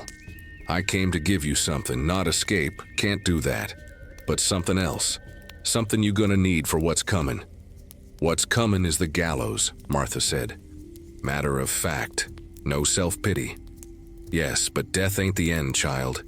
You of all people should know that. Your mama told you the stories, about the ancestors, about the ones who died in the middle passage but whose spirits still walk, about the power that lives in blood and bone and refusal. Aunt Grace lit the candle. The flame flickered in the dim cell, casting shadows that danced on the stone walls like spirits already gathering. Give me your hands. Martha held out her chained wrists. Aunt Grace took them in her own gnarled hands, traced the lines of Martha's palms with fingers that knew how to read flesh like scripture. Oh, child. Oh, fierce child. You got a short lifeline, but an eternal spirit line. You understand what that means? No, ma'am. Means you gonna die young, but you gonna live forever. Your name, your story, your refusal. It's gonna echo through time like thunder that never stops rolling. She looked up, eyes gleaming in the candlelight. The ancestors chose you, Martha, before you were born. Before your mama crossed that terrible ocean, they marked you for this. She opened the bottle, poured dark liquid, smelled like iron and earth and something older, into her palm, mixed it with crushed herbs, began to rub it into Martha's wrists, over the raw places where the shackles had worn her skin. This is protection, not from death. Can't protect you from that, but from fear. From doubt, from the moment when you might falter. I won't falter, Martha said. I know, but this'll make sure. This'll keep you strong all the way to the end. Aunt Grace's voice dropped to a whisper. And when you stand on them gallows, when they put that rope around your neck, you remember. You ain't alone. Every woman who ever refused, every man who ever resisted, every child who ever dreamed of freedom, they all gonna be there with you. She pulled out one more thing from her bundle, a small cloth bag tied with red thread. This is a mojo bag, got graveyard dirt in it, got your mama's hair, got a root from the tree your papa was whipped under, got a piece of the dress you wore when you killed Rankin. Keep it close, keep it on you. It'll carry your power even after you're gone. Martha took the bag, felt its weight, felt the love and the grief and the ancestral power all mixed together inside that small bundle. Thank you, Aunt Grace. The old woman smiled, gaps in her teeth like windows. Don't thank me yet. Thank me when you on the other side and you see what you started. She stood up with effort. One more thing. She placed her hand on Martha's head, same way the old griots used to do in Africa, passing knowledge from one generation to the next. When they ask you for last words, you speak truth. You speak it loud. You speak it so clear that 100 years from now, folks will still be repeating it. You hear me? I hear you. Good. 'Cause you ain't just dying for yourself, child. You dying for all of us. And we need your death to mean something. We need it to be a spark. The guard's footsteps echoed down the corridor. Aunt Grace gathered her things quick, but before she left, she leaned close one last time. They gonna try to break you before the end. Gonna send preachers to make you repent. Gonna try to make you bow your head and accept their version of God's will. Don't do it. You keep that fire burning. 'Cause that fire is holy. That fire is righteous. That fire is freedom. She knocked on the bars. The guard opened the cell. As Aunt Grace shuffled out, she turned back once. Your mama wanted me to tell you she loves you. Your papa, too. They couldn't say it themselves 'cause Master won't let them come. But they proud. Heartbroken, but proud. Then she was gone. Martha sat alone in the cell with the mojo bag clutched in her chained hands and the candlelight still flickering on the walls. And for the first time since she'd killed Obadiah Rankin, she cried, not from fear, not from regret, but from the weight of knowing what her death would mean, from understanding that her life had always been moving toward this moment, from recognizing that she'd been chosen, and she accepted it. That night, Martha slept deeper than she had in weeks, and in her dreams, she saw them, all the ancestors, the ones who'd jumped from slave ships, the ones who'd been hanged for rebellion, the ones who'd chosen death over submission. They stood in a circle around her, and in the center of the circle was a woman she recognized from Mama Sally's stories, a queen from Africa, tall and proud, with tribal marks on her face. The queen smiled, and Martha understood she wasn't alone. She never had been. She never would be. Richmond Courthouse, Virginia.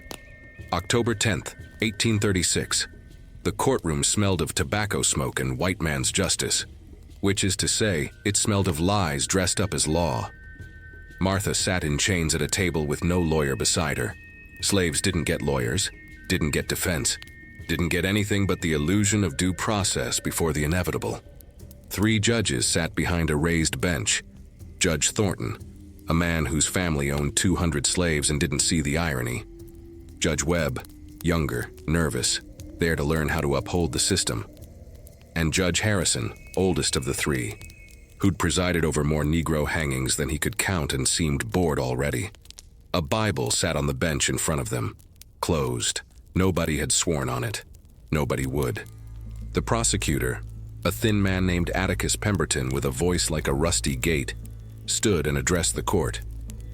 No jury. Slaves didn't get juries either.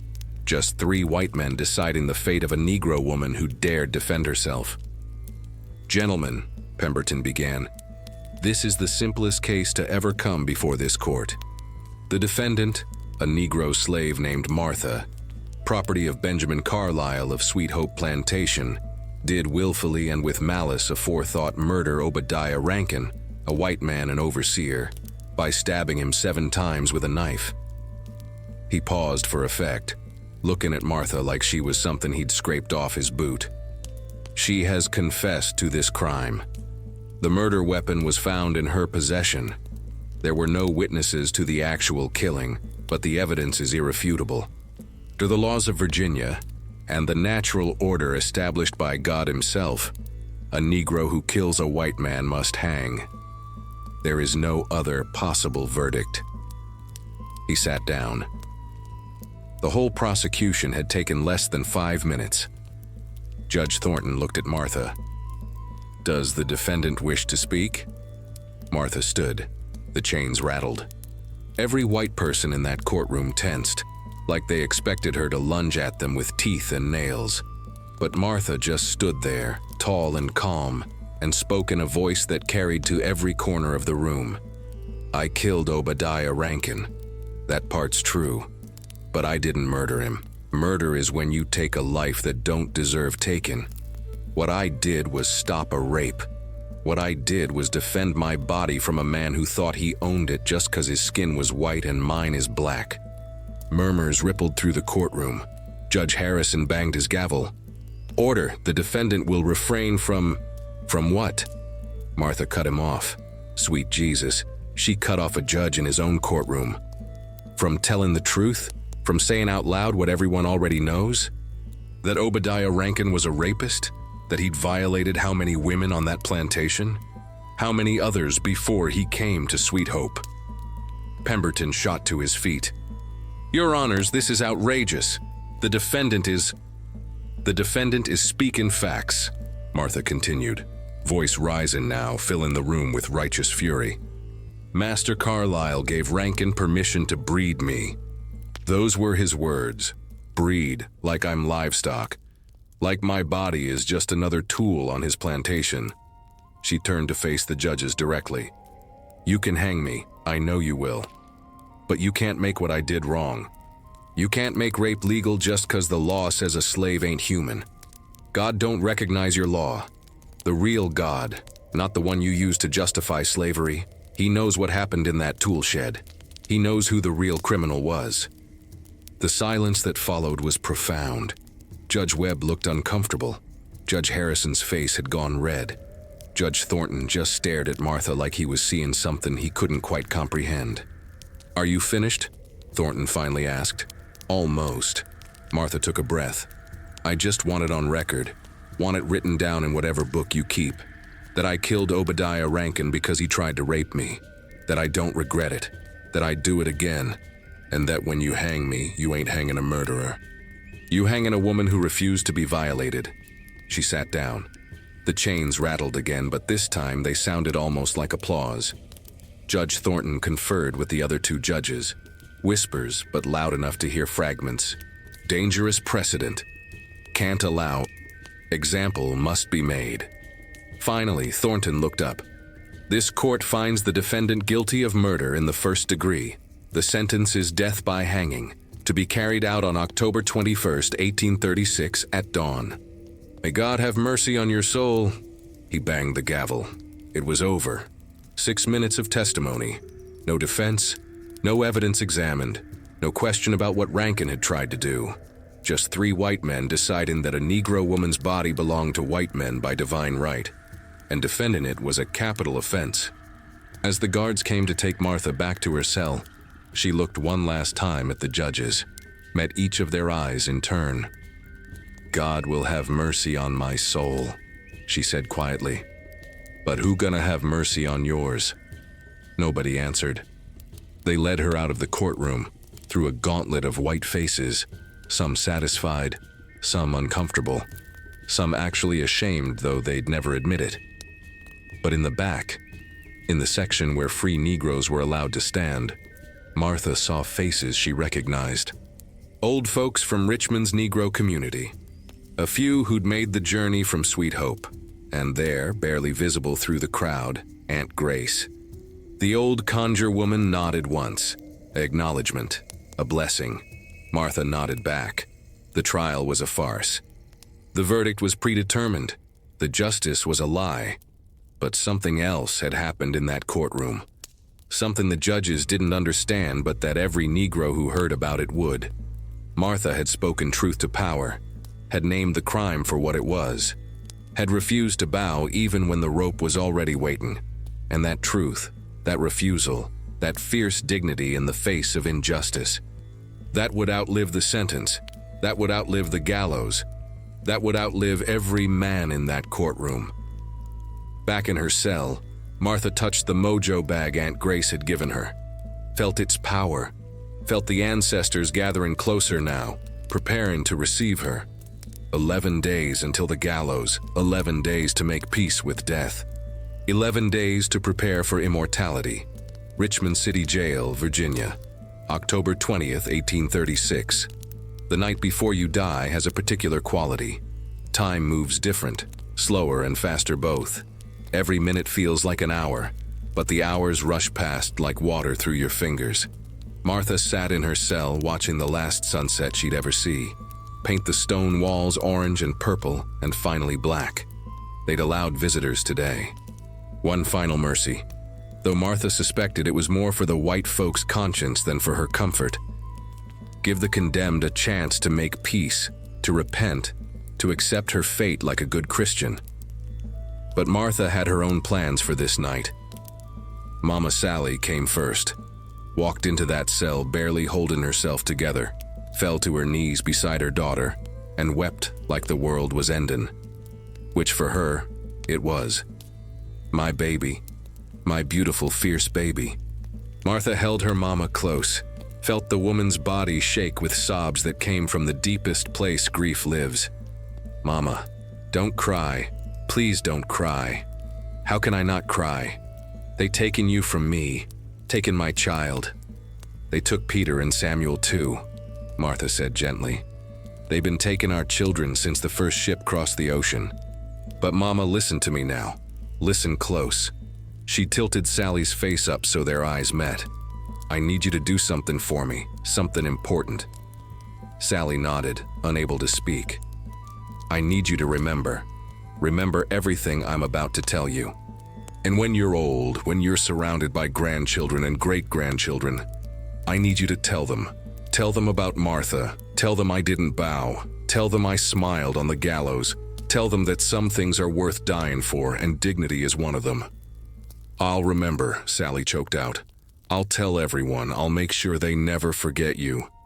That's all I ask.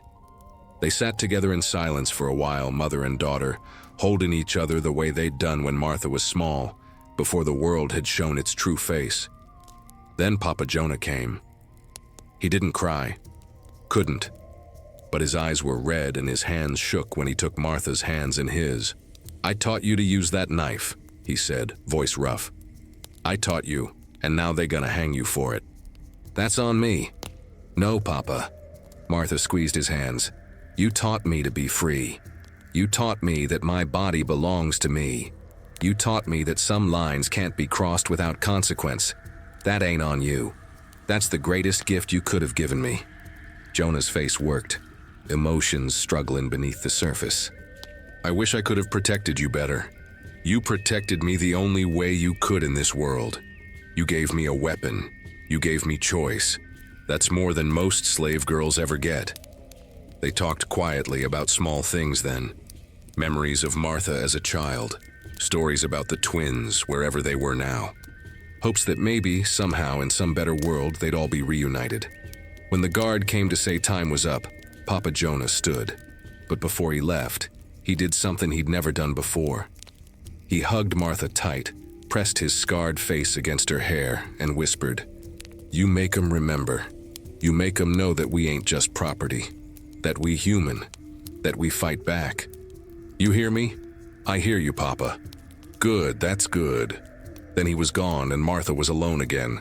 She'd asked for paper and ink, and the jailer, a man named Cyrus who'd been surprisingly kind in small ways, had brought them. Now Martha sat with a candle flickering beside her and began to write, not for herself. She could barely read, could write only simple words. But she dictated, and Cyrus, sitting outside the cell, wrote it down for her. Letters to people she'd never meet. To the women who come after me, don't let them make you believe you less than human. Your body is yours, your spirit is yours, and if they try to take either one, you fight. You fight with everything you got, even if it costs you everything. To my brothers Peter and Samuel, wherever you are, I hope you free. I hope you happy. I hope you remember your big sister who loved you, and I hope you know that I died fightin', not bowing. To every slave on every plantation, the day is comin'. I won't see it, but you might. The day when these chains break and these whips fall silent, and this whole evil system comes crashing down. Hold on, resist, survive. And when that day comes, remember those of us who didn't make it but who never stopped believing freedom was possible. When the letters were finished, Cyrus folded them carefully. I'll make sure these get to the Negro church, he said quietly. They'll preserve them, read them to folks who need to hear it. Thank you. For what it's worth, Cyrus added, voice barely above a whisper, I think what they doing to you is wrong. I think you had the right to defend yourself, but I'm just a poor white man with no power. My opinion don't matter. It matters to me, Martha said. It means there's still some decency left in this world. After Cyrus left, Martha began to sing. Soft at first, then stronger. A spiritual she'd learned from Mama Sally, who'd learned it from her own mama on the slave ship crossing the Atlantic. Sometimes I feel like a motherless child. A long way from home. A long way from home. Sometimes I feel like I'm almost gone, way up in the heavenly land. Her voice carried through the jail, through the bars, out into the Richmond night. And somewhere in the Negro quarter of the city, folks heard it and knew. Tomorrow Martha would die. But tonight she was still alive, still singing, still unbroken. And when sleep finally came, it came gentle, like a blanket being pulled up by loving hands. In her dreams, the ancestors waited, not sad, not mournful, proud, ready to welcome her home. Richmond, Virginia, October 21st, 1836. Dawn. The sky was too beautiful for what was about to happen. Pink and gold streaked across the horizon like God was painting a masterpiece. completely indifferent to the ugliness about to unfold beneath it. The air was cool, crisp with autumn, carrying the smell of wood smoke and the James River and something else. The metallic scent of fear mixed with anticipation. The crowd had been gathering since before dawn, white folks in their Sunday best, even though it was Thursday. Children eating peanuts and candy like it was a celebration. Men passing flasks of whiskey, getting courage for the spectacle. Women in bonnets clutching their husbands' arms, eyes bright with the kind of excitement that comes from watching someone else's tragedy from a safe distance. The gallows stood 13 steps high in the center of the public square, freshly built, wood still smelling of pine sap. The noose hung empty, waiting, swaying slightly in the morning breeze like it was already reaching for a neck to claim. Martha was brought out in chains from the city jail just as the sun broke over the rooftops. She wore the same simple white dress someone had given her for the trial, clean now, almost glowing in the early light. Her hair was braided tight in intricate patterns, Mama Sally's work from yesterday's visit, each braid a prayer, each twist a blessing. When she stepped into view, a hush fell over the crowd. Not respect, just that terrible silence that comes before violence, like the world holding its breath. Martha walked steady despite the chains, head high, eyes forward. And on her face, sweet Jesus, on her face, an expression of such calm that it unnerved even the hardest men present. Reverend Patterson waited at the base of the gallows, Bible clutched tight, face pale.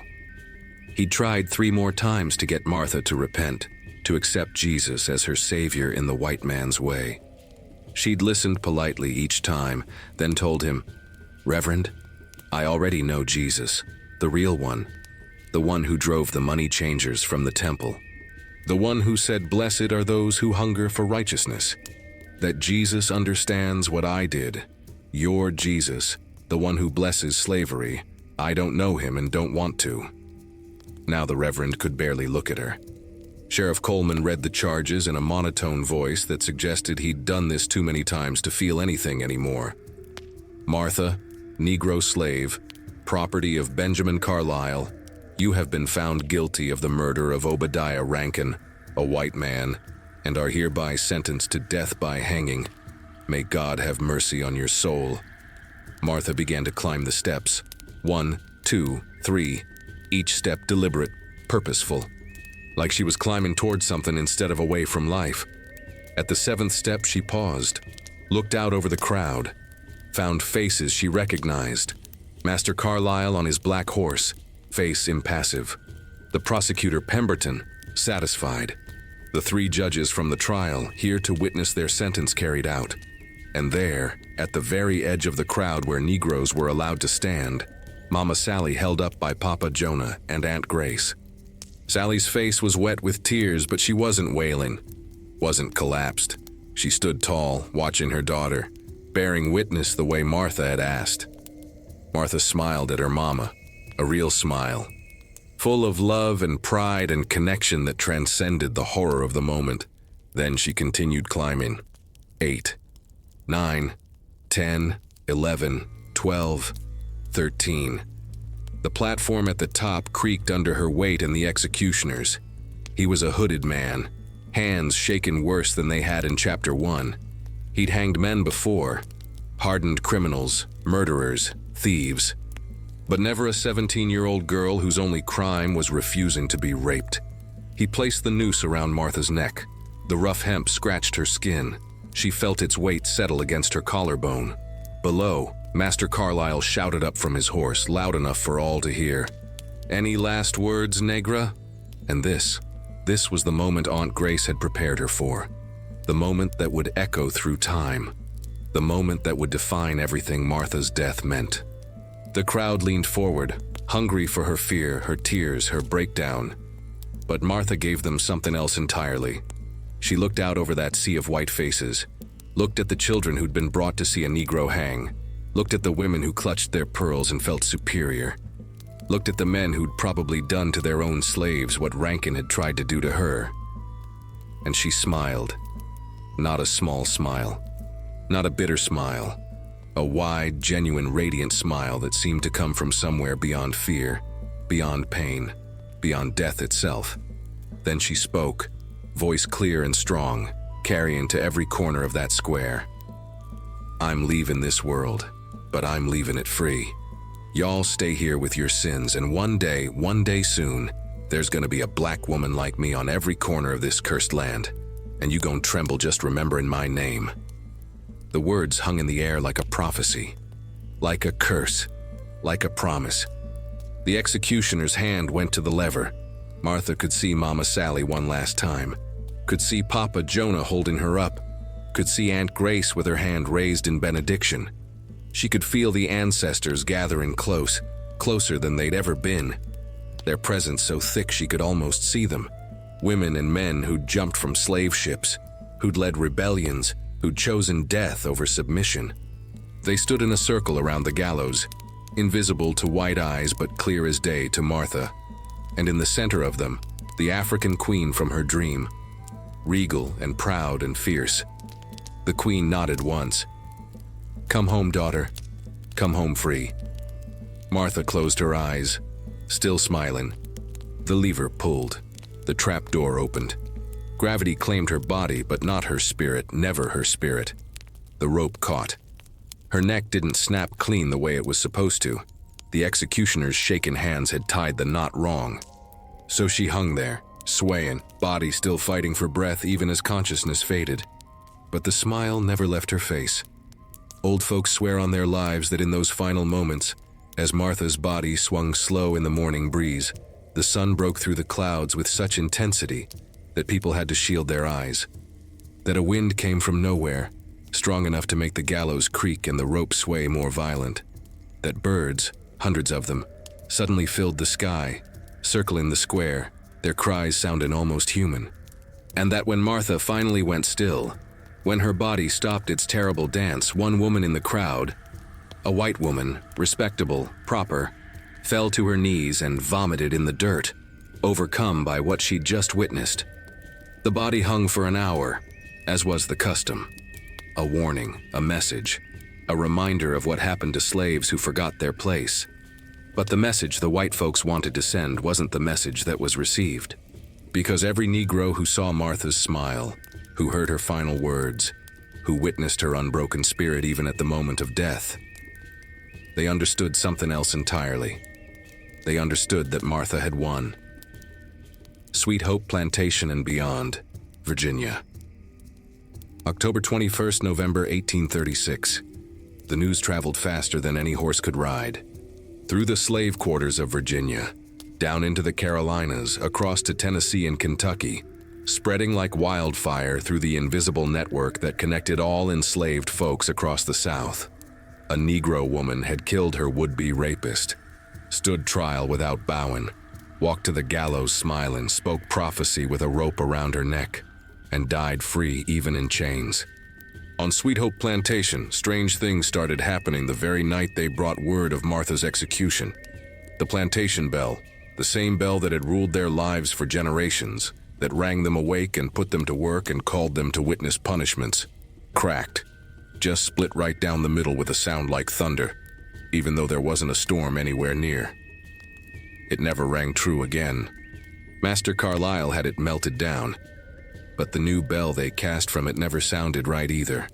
Always had a mournful tone like it was grieving. The master's prize rooster, the one that had been crowing every dawn for 5 years, flew up into the tallest oak tree on the plantation and didn't come down for 3 days. When it finally descended, it never crowed again. Just walked around silent, like it had seen something that stole its voice. In the big house, Mrs. Carlyle started having nightmares. She'd wake screaming about a black woman with fire in her eyes standing at the foot of her bed, smiling that same smile Martha had worn on the gallows. The mistress had to sleep with candles burning and servants in her room. Never slept sound again. But the strangest thing, the thing that scared the white folks more than anything, was what happened to the bloodhounds. Sweet Hope kept a pack of 5 dogs for tracking runaway slaves. Mean animals trained to be vicious, to tear into black flesh without hesitation. On the night after Martha's execution, those dogs started howling, All 5 of them, heads thrown back, voices mournful as a funeral dirge. They howled until dawn, and after that night they never tracked another runaway. Wouldn't even try. When the handlers took them out and gave them a scent to follow, the dogs would whine, tuck their tails, and refuse to move, like they could smell something else on the trail now, something that terrified them more than the handlers' whips. Within a month, all 5 dogs were dead. No apparent cause, just found them in their pen, stiff and cold, eyes wide open like they'd seen something horrible. Master Carlyle tried to keep the rumors from spreading, but you can't silence what people whisper in the dark. The story of Martha grew with each telling, took on layers of meaning and mysticism. Some said her spirit walked the plantation at night, visiting the quarters, bringing comfort to the suffering. Some said the knife she'd used was buried somewhere on the property, and if you found it, it would protect you from the worst cruelties. Some said her smile had been a curse, and that every white man who'd witnessed it would die within 7 years. The overseers became more cautious, the masters more nervous, because Martha's death had done something unexpected. It had planted a seed of fear in the hearts of those who thought themselves untouchable. If one Negro woman could kill a white overseer, if she could stand trial without breaking, if she could smile on the gallows, what else might be possible? In the quarters, Mama Sally became the keeper of Martha's memory. Every night she'd gather the young ones around the fire and tell them the story. Not sad, not mournful, but fierce, proud. "Your sister Martha," she'd say, even to children who weren't blood-related. "She showed us something, showed us that our bodies belong to us. That dignity ain't something they can take unless we give it. That sometimes you gotta be willing to die to prove you was truly alive." Papa Jonah carved Martha's name into the old oak tree behind the quarters. Just her name and the year, Martha 1836. Master Carlyle had it whipped out when he found it, but the scar of the letters remained visible in the bark. And every time they tried to cover it, it seemed to reappear deeper, like the tree itself was determined to remember. Within a year, 3 women on neighboring plantations fought back against sexual assault. 2 survived and were sold south. 1 died but took her attacker's eye with her fingernails before they pulled her off him. All 3 invoked Martha's name as they fought. Within 5 years, the Underground Railroad had a new safe house in Richmond, run by free Negroes who'd witnessed Martha's execution. They called it Martha's House and helped hundreds of freedom seekers escape to the north. Within 10 years, Martha's final words had been turned into a song, sung quiet in the quarters but loud in the heart. She's leaving this world, but she leaving it free. One day there's gonna be 1,000 like she, on every corner of this cursed land. Black women rising, taking their stand. The white folks tried to suppress it, but you can't suppress a spiritual once it's born. It spread like gospel. And on October 21st every year, in Negro churches and hush harbors and quiet gatherings across Virginia, folks would light a candle for Martha, would speak her name, would remember. The body they'd hanged and buried in an unmarked grave, because even in death they tried to erase her and that body was gone. But Martha was just beginning. Listen close now, 'cause this is where the story gets eternal.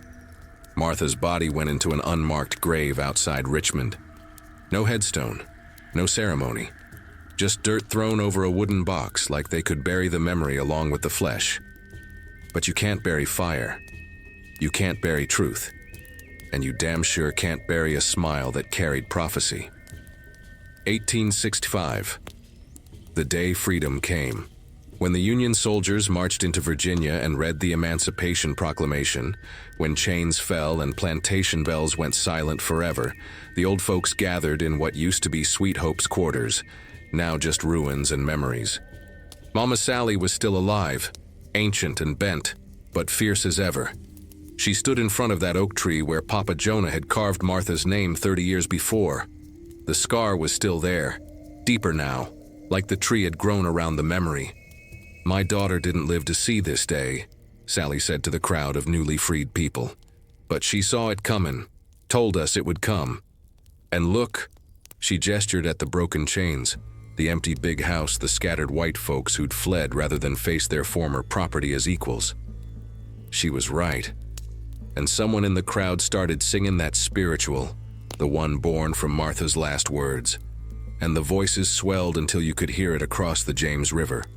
Freedom had come, and Martha's spirit walked in it. 1920. A woman in Memphis. Her name was Ruth. She worked in a white family's house, scrubbing floors and raising their children, while her own went hungry. One night, the master's son cornered her in the pantry, hands reaching where they had no right to reach. Ruth had grown up hearing stories about Martha. Every Negro child in the South had by then. The woman who smiled on the gallows, the woman who refused. So Ruth grabbed a cast iron skillet and swung hard. The boy went down. Ruth ran. She made it north on the same underground railroad routes that had been named for Martha. Made it to Chicago. Made it to freedom. And when folks asked her why she'd risked everything, she said, "Because Martha showed us we could. Because some things worse than dying, and being touched against your will is one of them." 1963. A march in Birmingham. Young girl couldn't have been more than 16. Police dogs snarling, water cannons ready, white faces twisted with hate all around. She stood in the front line of the march, arms linked with others, singing, "We shall overcome." When the police captain shouted for them to disperse, she shouted back, "You can beat us, you can arrest us, but you can't make us bow." Her grandmother, watching from the sidelines, wept because she recognized those words. They came from Martha, filtered through generations, adapted for a new battle but carrying the same spirit. The dogs were released. The girl didn't run, just like Martha didn't run, and her courage inspired 100 others to stand firm. 2020, a street corner in Louisville. Her name was painted on a sign, Breonna Taylor, say her name. A young black woman held that sign high, surrounded by thousands, while the city burned with righteous rage. Someone had killed Breonna in her own home, shot her while she slept, and tried to call it justice. "No more," the crowd chanted. "No more." And in that crowd, an old woman, descendant of descendants of those who'd known Martha's story, raised her fist and shouted, "Martha smiled on the gallows. And we still here, we still standing, we still refusing to die quiet." The name meant nothing to most folks there, but the spirit, that fierce, unbreakable, revolutionary spirit, that was everywhere. 2025. Right now, this moment. Somewhere tonight, a black woman is standing at a crossroads. Maybe literal, maybe metaphorical. She's deciding whether to speak up or stay silent, whether to fight back or submit, whether to risk everything for dignity or accept cruelty for survival. And somewhere in her blood, in her bones, in the ancestral memory that connects her to every black woman who came before, Martha is there, smiling that smile, whispering that truth. Your body belongs to you, your spirit belongs to you, and nobody can take them unless you let them. The woman makes her choice. She stands, she speaks, she refuses, and Martha smiles wider. So you see now, don't you? You understand why we had to tell this story? Martha died in 1836. Her body turned to dust, her bones scattered, her grave unmarked and forgotten. But Martha herself? She never died at all. She's in every woman who says no when the world demands yes. She's in every act of resistance, no matter how small.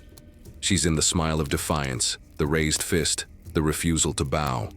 She's in the songs we sing, and the stories we tell, and the memory we keep alive because we know that forgetting is the real death. The white folks who hanged her thought they were ending a problem. They were planting a seed. The judges who condemned her thought they were upholding order. They were igniting a revolution. The rope that took her breath thought it was taking her life. It was setting her free forever. Martha, the Unbreakable, born into chains in 1819, died on the gallows in 1836, lives eternal in every heart that refuses to submit. Her body fell, but her spirit rose, and it's still rising, still fighting, still smiling that fierce, beautiful, unbreakable smile. So when the weight gets heavy, child, when the whip sings again in new forms, when they try to make you bow, make you break, make you forget who you are, remember Martha. Remember her 7 stabs of justice. Remember her walk to the gallows. Remember her smile. Remember her words. I'm leaving this world, but I'm leaving it free. And know this truth. The ones who suffered, suffered. The ones who resisted, left memory. And memory? Memory we keep right here, alive and breathing and refusing to die in the echoes from the quarters.